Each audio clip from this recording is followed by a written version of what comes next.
안녕하세요. 습관연구소 채널의 MJ입니다. 오늘은 여러분들께 다이어트에 도움이 되는 습관과 상식들을 알려드리고 아울러 저만의 다이어트 비결도 같이 소개해드리도록 하겠습니다. 알려드리기에 앞서 여러분들이 다이어트 하는데 동기부여가 될 만한 얘기를 하나 해드릴게요. 최근에 제가 읽었던 책 역행자에서 저자는 태초 인류에게는 생존하기 위해 반드시 필요한 본능이었지만 오히려 지금은 인류의 발전에 방해가 되는 본능들이 있다고 말했습니다. 가장 대표적인 예를 들어보면 태초 인류들에게는 무언가 새로운 것에 도전하지 않는 행동이 생존에 유리했기 때문에 그런 본능을 가진 유전자들만 살아남았고, 현재 인류의 유전자 속에는 아직도 그 도전을 두려워하는 본능이 남아있어 오히려 현재의 인류 발전을 막는 족쇄가 된다는 것입니다. 인간의 뇌는 진화할 때마다 새롭게 프로그램 되는 것이 아니고 이전에 있던 프로그램 위에 새로운 내용이 계속 추가되는 방식으로 진화되어 왔기 때문에 이런 불필요한 본능들이 그대로 남아있다는 것이죠. 식욕도 똑같을 수 있습니다. 사람이 배고픔을 느끼는 것도 태초 인류에게는 생존에 필요한 본능이었지만 어쩌면 지금은 그다지 필요 없어진 본능일 수도 있습니다. 현재는 먹을 게 없어 굶어 죽는 사람들이 거의 없기 때문이죠.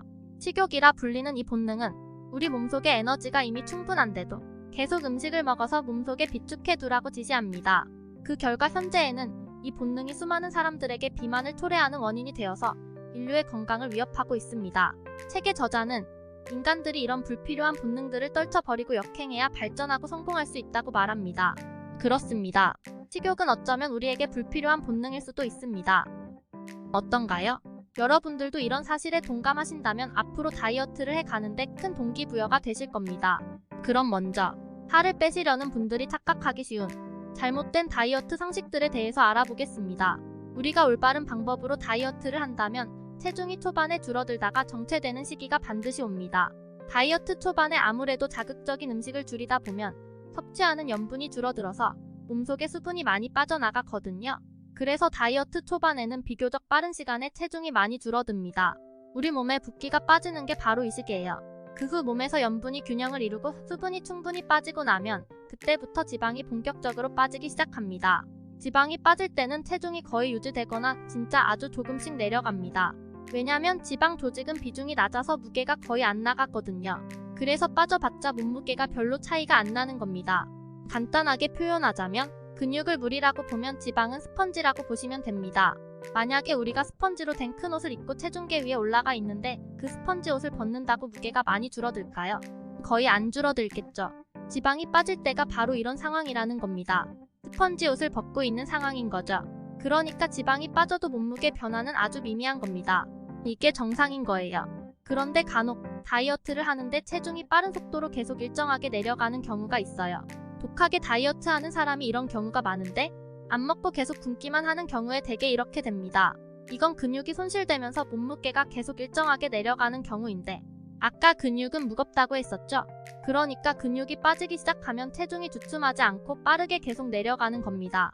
이렇게 다이어트 하실 때 근육까지 다 빼버리시면 건강에 매우 안 좋고요. 근육이 다 손실돼버려서 다이어트를 그만하고 다시 먹게 됐을 때 쉽게 요요 현상이 오게 됩니다. 우리가 살을 빼더라도 지방만 잘 빼면 근육은 아직 그대로 남아있기 때문에 먹은 걸 근육에서 대부분 에너지로 사용하게 되니까 요요 현상이 쉽게 오지 않는데 저렇게 무조건 굶어서 근육까지 다 빠져버린 경우에는 먹은 걸 에너지로 사용할 근육들이 없으니까 먹은 게 그대로 다 살로 가는 거예요. 그래서 요요 현상이 쉽게 오는 겁니다. 저도 예전에 무조건 굶어서 체중을 줄였던 경험이 있었는데 빠르게 체중 감량은 됐지만 근육들까지 다 빠져버려서 외모가 마치 노인의 모습처럼 볼품없게 된 적이 있었어요. 당연히 다시 먹기 시작했을 때는 요요 현상도 강하게 왔었습니다. 그래서 제가 강조하고자 하는 게 아까 말씀드렸던 것. 올바르게 다이어트를 하면 반드시 초기에 체중이 줄어들다가 정체되는 시기가 온다는 거예요. 그 시기부터 본격적으로 살이 빠지고 있다고 생각하시면 됩니다. 다시 한번 순서를 말씀드리자면 다이어트를 시작하면 처음에는 수분이 빠져나가서 체중이 비교적 빠르게 내려가고 그 이후에 몸무게가 정체되는 시기가 옵니다. 여기서부터가 본격적으로 체지방이 빠지는 구간이며 체중은 아주 조금씩 내려가지만 외형의 변화는 많이 옵니다.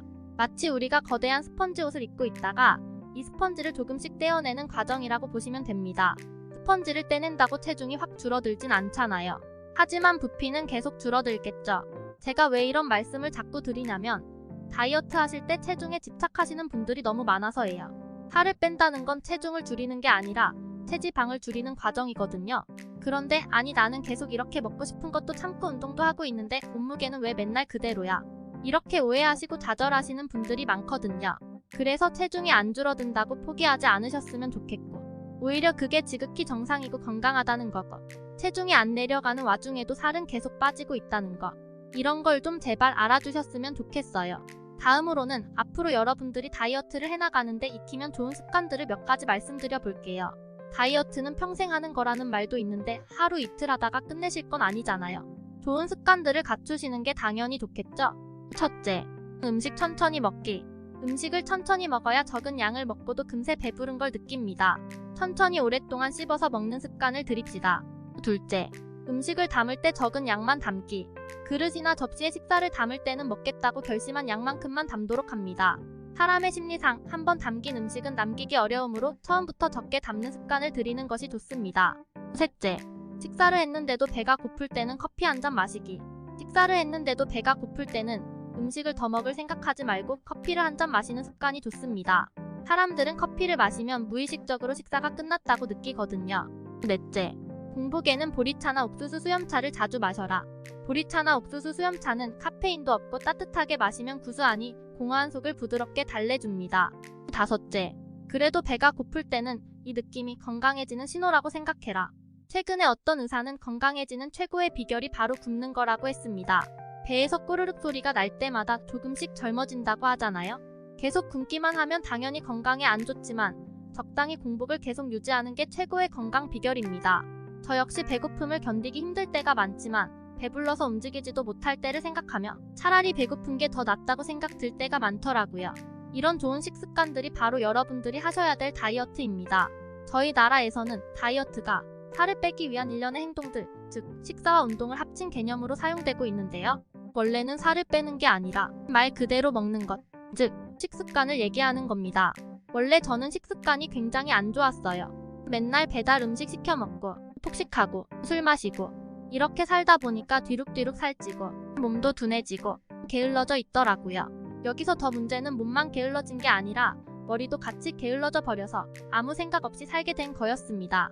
제가 평소 외모에 그렇게 신경 쓰는 스타일은 아니라서 살찐 건 별로 신경을 안 썼었는데 생각이 게을러진 게 진짜 큰 문제더라고요.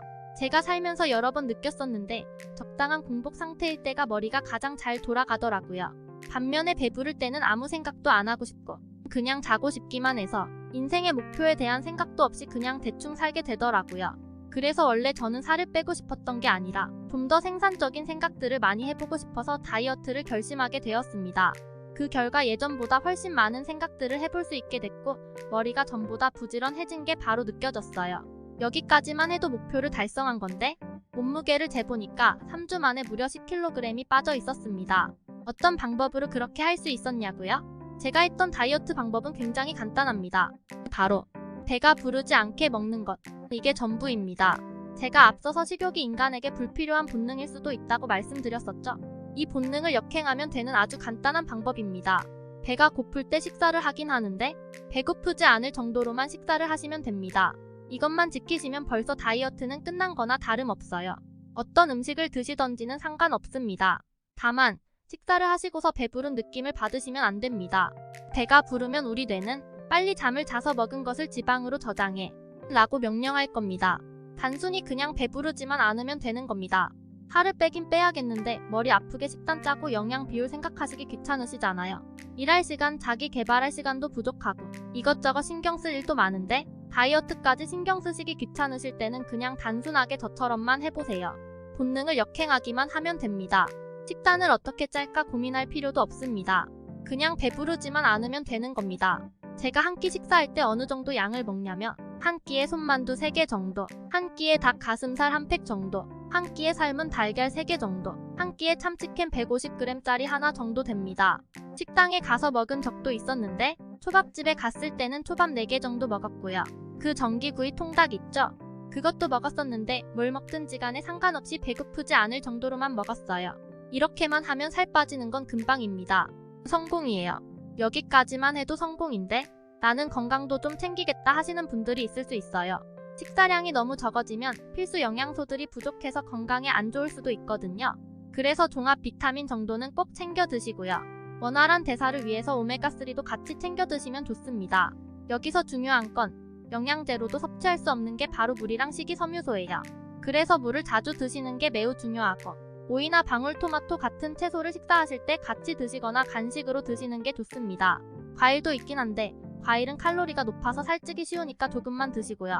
웬만하면 토마토, 당근, 오이 같은 채소를 곁들여 드시거나 간식으로 드시는 게 좋습니다. 이런 채소들은 섬유질이 풍부하고 칼로리가 거의 없어서 배고플 때 포만감을 줄 수 있는 좋은 식품들입니다. 이런 걸 못 챙기시더라도 배부르게 먹지만 않으면 살은 빠집니다. 건강까지 생각하시는 분들은 이런 것도 챙기시라는 거예요. 제가 살을 빼기 전에는 건강이 굉장히 안 좋았어요. 매년 건강검진 받으면 비만은 물론이고 간 수치가 엄청 높게 나왔습니다. 간 수치가 일반 사람들보다 100배 정도 더 높았을 거예요. 이것 때문에 병원에 가면 의사분이 꼭 하시는 말씀이 있었는데 지금은 어떻게 해줄 수 있는 게 없으니 그냥 살 빼고 다시 오라는 말이었어요. 그런데 맨날 저렇게 폭식하고 술 마시고 바로 자고 저러는데 살이 빠졌겠어요? 살이 안 빠지니까 병원에 다시 갈 수도 없었습니다. 이것 때문에 그런지 최근에는 시력까지 떨어지더라고요. 흐릿하게 보이고 밤 되면 더 잘 안 보이고. 제가 라섹 수술을 받았었거든요. 12년 전에 했었는데 근시태행이 와서 재작년에 재수술을 받았었습니다. 그런데 이번에 또 잘 안 보이기 시작한 거예요. 간 건강이 안 좋아져서 그럴 거라는 직감이 왔죠.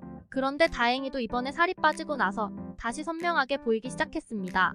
시력만 좋아졌겠어요? 당연히 간도 좋아지고 건강도 좋아졌겠죠.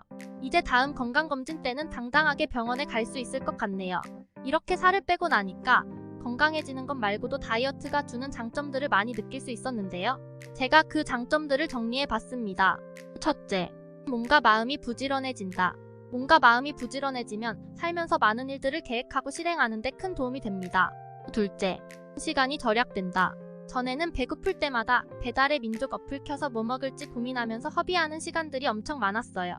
적게 먹으니까 식사를 준비하고 먹는 시간도 절약되고, 전에는 화장실을 하루에 최소 5번씩은 갔던 것 같은데 지금은 하루 1번 정도만 갑니다. 화장실에서 보내던 시간도 절약할 수 있게 된 거예요. 셋째, 돈이 절약된다. 외식을 줄이고 적게 먹었더니 카드 사용 금액이 지난해 평균 대비 약 100만원 줄었습니다. 다이어트 습관으로 월 100만원을 절약할 수 있게 된 거예요. 이렇게 좋은 점이 많은 다이어트를 굳이 안 해야 될 이유가 없겠죠?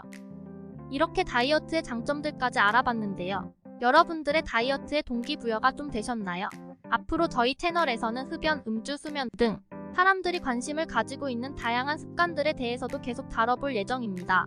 앞으로도 저희 채널의 영상과 함께 하시려면 구독과 좋아요 버튼을 꾹 눌러주세요. 그럼 지금까지 습관연구소 채널의 MJ였습니다. 감사합니다.